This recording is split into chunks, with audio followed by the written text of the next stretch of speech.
예루살렘 교회는 온 성도가 한 마음 한 뜻을 품고 또 가진 것을 서로 나누는 사랑과 섬김의 공동체였습니다. 주의 성령이 충만하게 교회 가운데 임하시니 이러한 사랑과 섬김이 자연스럽게 또 자발적으로 일어난 것입니다. 마태복음 22장 36절부터 40절의 말씀을 보면 한 율법 교사가 예수님을 시험하기 위해 이렇게 질문합니다. 선생님, 율법 가운데 어느 계명이 가장 큽니까?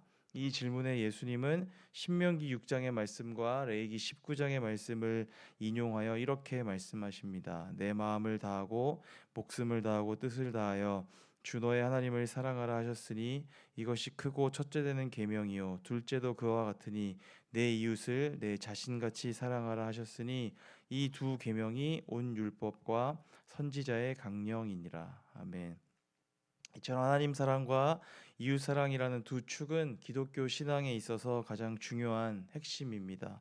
오늘 사도행전 본문에 나오는 예루살렘 교회의 사랑과 나눔의 실천은 하나님 사랑과 이웃 사랑의 모범을 우리에게 잘 보여주고 있습니다.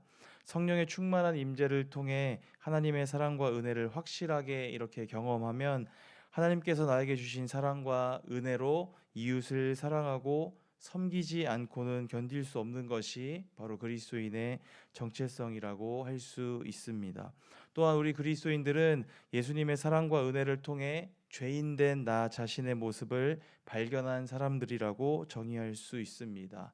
나같이 죄 많고 추악한 나를 용서하시고 사랑해 주시는 예수님의 사랑과 은혜를 우리가 경험하게 되면, 그리고 깨닫게 되면 내 옆에 있는 이웃들을 사랑하고 섬기지 않을 수 없다는 것입니다. 예수님의 사랑과 은혜를 그들에게 전하고 베풀 수 없다는 것입니다. 오늘 본문에 나오는 예루살렘 교회는 예수님의 사랑과 은혜가 가득하여 내가 가진 것을 내 것이라고 하지 않고 다 가지고 나와서 모든 것을 함께 공동으로 사용하였다고 합니다. 34절을 보면 땅이나 집을 가진 부유한 사람들이 그것을 팔아서 공동체에 가지고 왔고 사도들이 각 사람들의 필요를 따라 나누어 주었다고 합니다. 그래서 그들 가운데에는 가난한 사람이 단 한 사람도 없었다고 합니다. 요즘 우리나라는 반려동물 천만 시대라고 합니다. 반려동물에 대해서 제가 들은 말 중에 가장 좀 충격적이면서도 기억에 남는 말이 마음으로 낳고 지갑으로 키운다라는 말이었습니다. 그만큼 우리나라의 반려동물을 키우는 사람들이 엄청 많다는 것 같습니다. 물론 저는 앞으로 키울 생각도 계획도 없지만 혹시 나중에 두 딸들이 커서 키우자고 하면 어떻게 해야 할지 큰 고민이 됩니다. 어찌되었던 간에 이렇게 반려동물도 돈을 들여서 보살피는데 우리가 하나님의 크신 사랑과 은혜를 경험했다면 우리 공동체 내에 있는 약한 지체들을 돌보고 섬기는 일에 우리가 소홀히 할 수 있겠습니까? 기독교 변증가로 유명한 C.S. 루이스는 그의 저서인 순전한 기독교에서 구제에 대해서 이렇게 말합니다. 그리스도께서 우리를 위해 아낌없이 또 남김없이 자신을 다 내어 주신 것처럼 우리는 이웃을 구제해야 합니다. 내가 가진 것을 들여서 누군가를 섬기고 보살핀다는 것이 생각보다 아까울 것 같고 많이 어려울 것 같지만 사실 주는 것이 받는 것보다 더 행복합니다. 물론 받는 것도 매우 기분 좋은 일이긴 하지만 베풀고 주는 것은 생각보다 더 큰 기쁨이 있습니다. 왜냐하면 우리는 하나님의 형상대로 지음을 받은 존재이기 때문입니다. 하나님은 본성상 받기만 하는 분이 아니라 우리에게 사랑과 은혜를 베풀어 주시기를 기뻐하시는 분입니다. 그렇기에 우리도 그저 받기만 하는 것보다 하나님의 성품처럼 베풀고 나눠주고 사랑하는 일을 더욱 할 때 진정한 기쁨을 얻는 하나님의 형상입니다. 우리에게 아낌없이 또 남김없이 자신을 내어주신 예수님처럼 우리도 하나님께서 우리 옆에 가까이 두신 사람들을 섬기고 사랑하는 일에 아낌없이 남김없이 섬기고 베풀 수 있기를 간절히 소망합니다. 이어서 36절을 보면 구브로 태생이자 레위인인 요셉이라는 사람이 소개됩니다. 요셉이라는 유대인 이름을 가진 이 그는 유대 지역을 떠나 구브로에 이주하여 산 디아스포라 유대인입니다. 이 사람에게는 바나바라는 별명이 있는데 위로의 아들이라는 뜻입니다. 우리에게는 요셉이라는 이름보다 바나바라는 이름이 더 익숙한데 그만큼 바나바가 그 자신이 가진 것을 베풀어 다른 사람들을 위로하는 일에 힘썼다는 증거일 것입니다. 앞으로 이 사도행전의 이야기는 사도 바울이 등장하기 전까지 바나바를 주인공으로 하여 위로의 아들로서 행한 그의 사역에 대해 집중적으로 소개할 것입니다.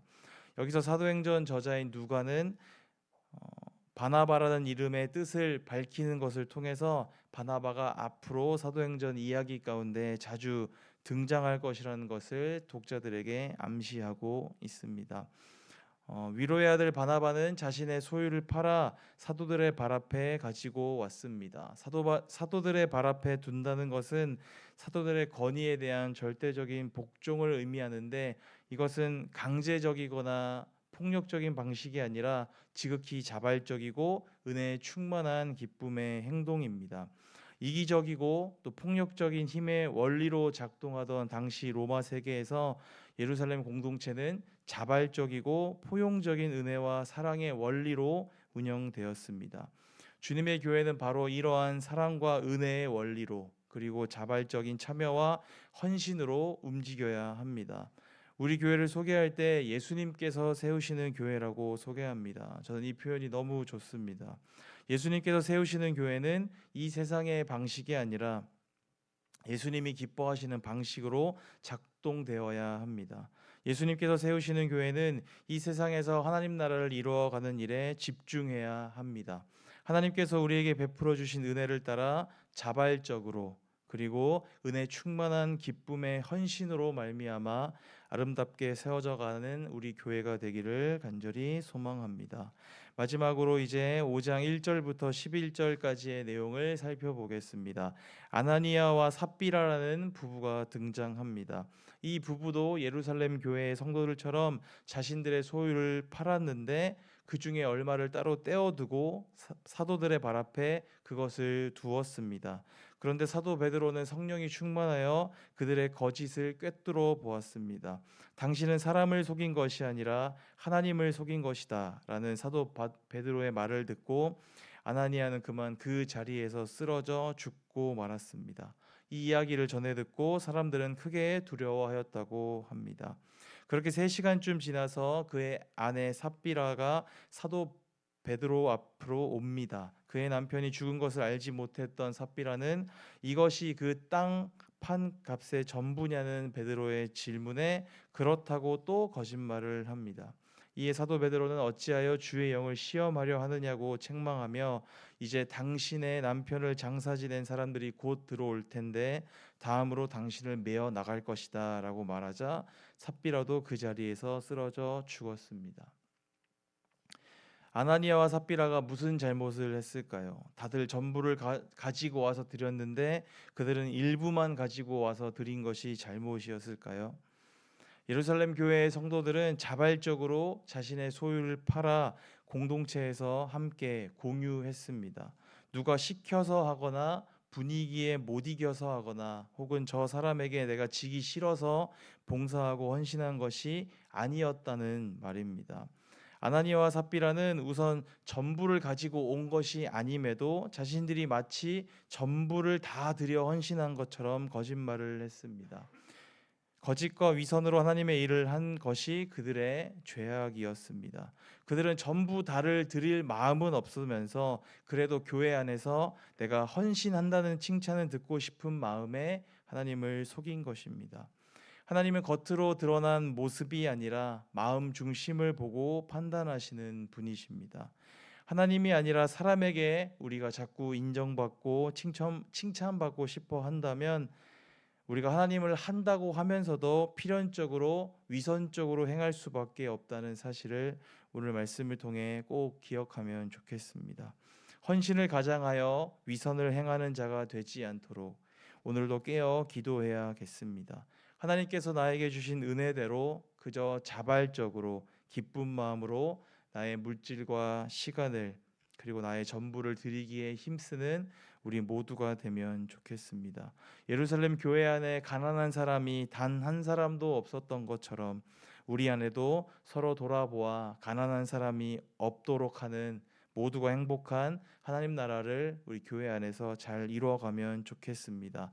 받는 것보다 주는 것이 더 행복하다는 일체의 비결을 아는 교회, 또 예수님께서 세우시는 또 예수님의 기쁨이 되는 우리 교회가 되기를 간절히 소망합니다. 기도하겠습니다.